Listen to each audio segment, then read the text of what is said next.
Hi everyone, so I think I have enough videos over TikTok and YouTube for you when it comes to paper 3, but I thought let's just go through a past paper. This is actually a paper that they wrote in June 2025, just to kind of show you what to sort of expect, what can you see from the instructions that they are giving you, stuff like that, okay? So here is just the general instructions. I think the really important one to just note is number 2, where you just answer one out of each section. So you only do one essay, one long transactional, one short transactional, that is it. Then the other thing that is really important is 5 and 6. And what they're saying is that you have to have planning before you start your final. And the planning can be like bullet points, it can be a diagram, it can be a mind map, or writing a full rough draft. Like I always say, because section C, a core transactional, it's 80 to 100 words. A mind map to me, they feels useless. You might as well just start writing a rough draft, right? And then edit your rough draft and then write the final, because it only is 80 to 100 words. With the essay, I know some of y'all are memorizing an essay that, remember, even though you memorize an essay, you have to adjust it to the topics, right? But you are doing that so a mind map makes more sense. And with the long transactional, if you have enough time, I would say mind map and a rough draft. People neglect how difficult the long transactional actually is. A lot of times kids don't do badly in the essay or the short transactional. It is the long transactional that they struggle with. So don't neglect that one. And then they just give you like a time frame to work with. Just very important. You have to answer every section to get good marks, right? Because you also get marks for structure and stuff like that in the language that you've used, even if you have interpreted the topic a little bit wrong. So don't leave out a whole section. That's going to affect your marks quite drastically. So this was the essay. So they just say, skryf 'n opstel van 250 tot 300 woorde oor een van die volgende onderwerpe in vraag 1.1 tot 1.8. So they're saying you choose one of these, just one of these topics, and you write an essay of 250 to 300 words. There is no wiggle room on, oh, I want less words, oh, I want to have more words. The instruction is 250 to 300. Okay, if you write less words, you're obviously going to lose marks. If you write too many words, they stop marking after, like there's a certain cutoff. And this means your conclusion or something might get lost, and then you didn't follow the proper structure of an essay. But these were just the kind of topics, and if your teachers have used past papers to prep you for finals, you would have seen very similar topics to these things. They're quite simple. I think they're quite simple. What you'll have to remember with the essay is that it can be a very literal or a figurative interpretation of the topic. Okay, that is up to you. And you can write one kind of essay, like let's say you only want to write a descriptive essay, you're allowed to do that. You just want to write like a reflexive essay, you're allowed to do that. Or you can mix them. Okay, so they're quite lenient when it comes to that. They just want you to write something and stick to the topic. So 1.1, it says dit was 'n goeie jaar, it was a good year. I feel like that is a very broad topic. That's actually a very nice topic. So you write a bunch of things about. Then die belangrikste mense in my lewe, the most important people in my life. Also, again, I feel like this is definitely more like a kind of reflexive kind of essay where you just talk about the people and maybe what they've done to you. It's not necessarily storytelling. And then dit help om te praat, it helps to talk. Again, this, you can literally write like a story about this, maybe like characters that realize the importance of speaking to other people, or just in your own life. Again, a more like reflexive essay. And then, het jy regtig 'n matrieksertifikaat nodig om iewers te kom? So do you really need a matric certificate to get somewhere is 1.4. And yeah, this is kind of like an argumentative kind of essay, or I can't remember the other word is in English, but beredenerende.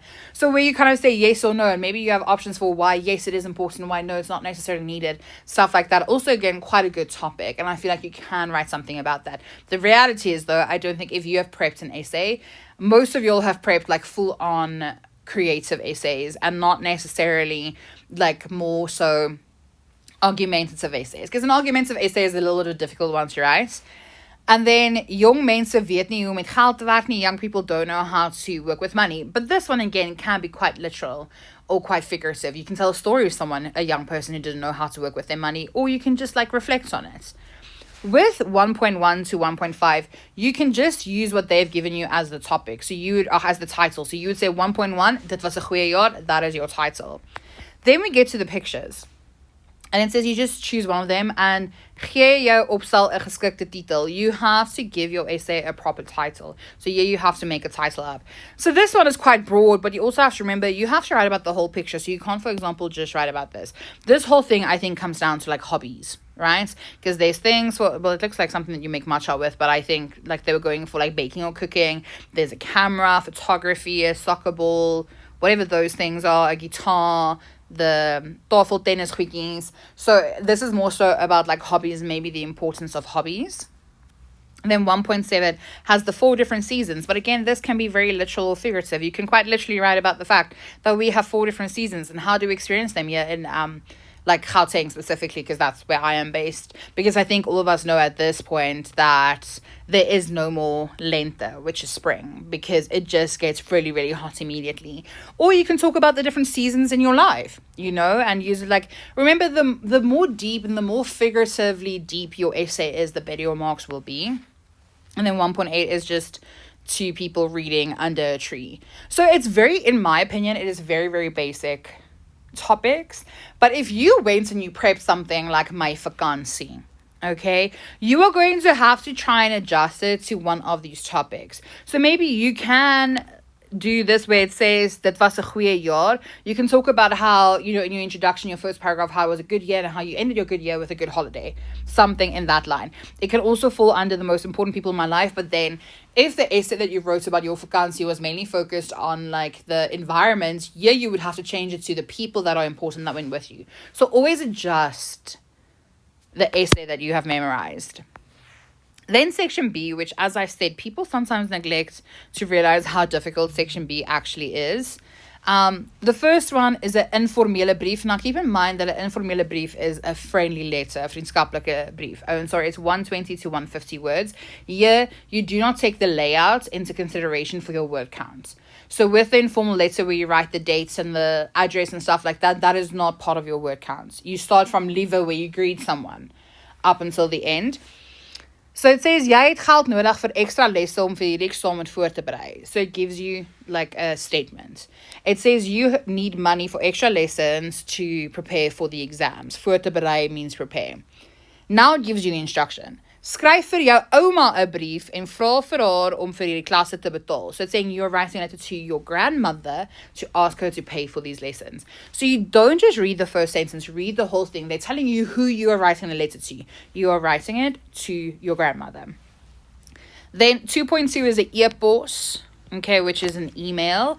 And it says, jy en jou vriende wil aan die einde van die jaar gaan vakansie hou. You and your friends want to go and go on vacation at the end of the year.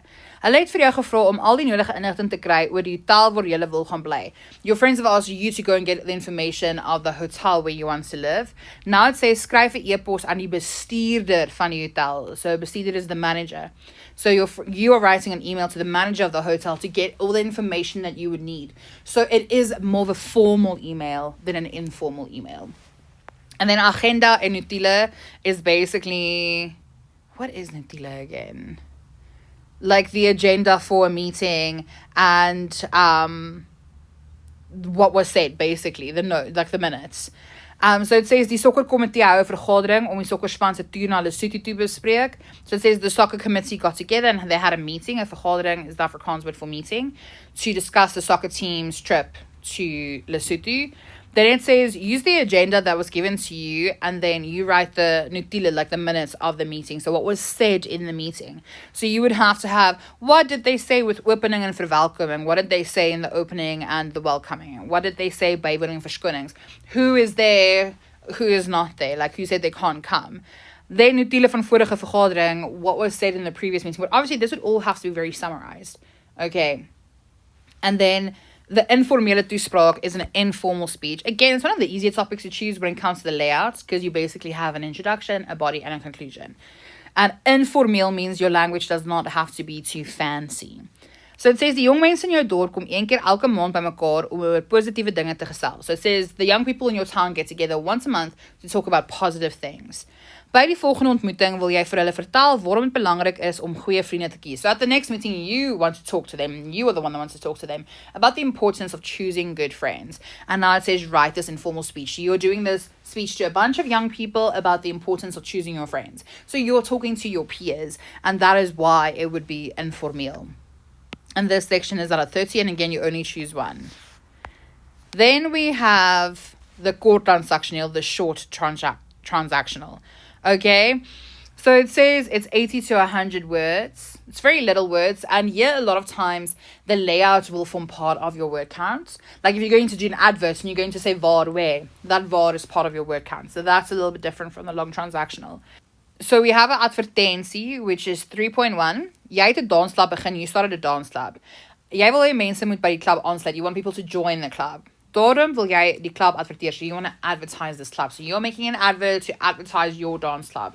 I think the important thing to just remember about an advert is color and stuff like that is not necessary. Okay, but it still has to look like an advert. In other words, like if this is your page, the little heading can't be like the same size as everything else.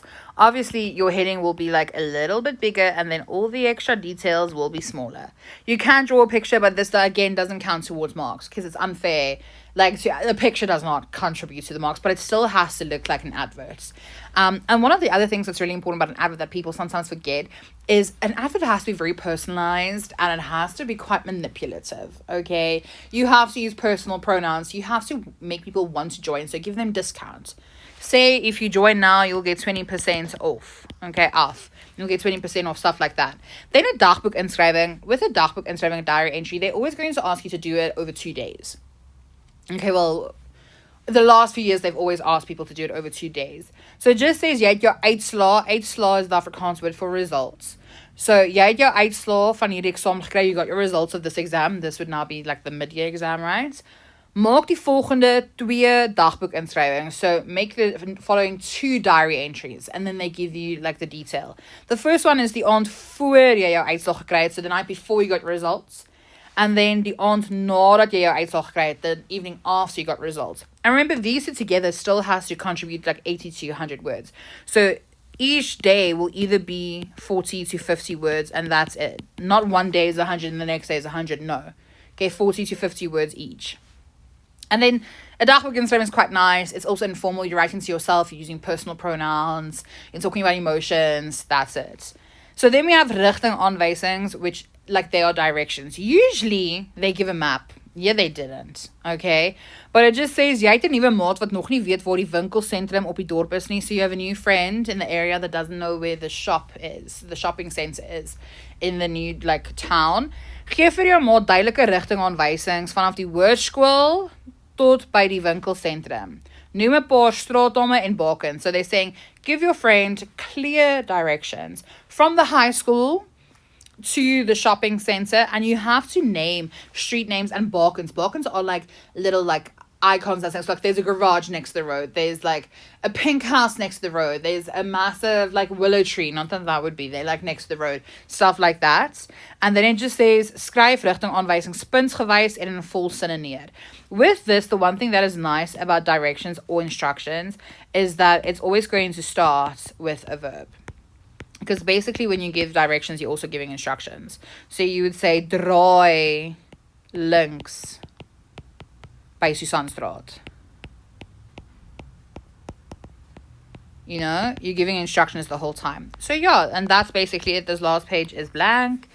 And yeah, that's just to give you an idea of kind of the questions they are. So a lot of times, you know, like we focus so much on write creatively, but a lot of the essay topics are very literal. They're very literal topics, which also I think still makes it really good if you struggle with vocab. But you have to remember figurative language has to be part of your essay for you to get like an elevated mark.